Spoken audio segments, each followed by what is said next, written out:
بت کے سامنے ہاتھ جوڑ کے زلیخا کہہ رہی تھی یا صنمی یا صنمی، اے میرے بت مجھے بچھڑا ہوا یوسف ملا دے۔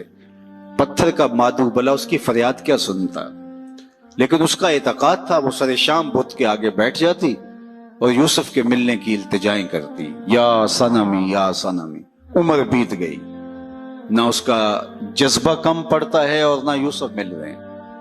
ایک دن رات کا پچھلا پہر تھا اور بت کے آگے ہاتھ جوڑے کھڑی تھی اور یا صنمی کا وظیفہ پڑھ رہی تھی کہ اچانک نیند کا جھٹکا آ گیا، زباں بل کھا گئی۔ یا صنمی پکارتے پکارتے کہنے لگی یا سمادی یا سمادی۔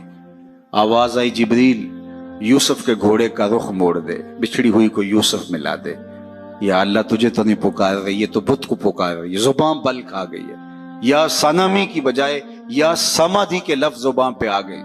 کہا جبریل جیسے بھی اس کے لبوں پہ میرا نام تو آیا ہے، اگر میں نے بھی نہ دیا میرے اور بت میں فرق کیا ہوا؟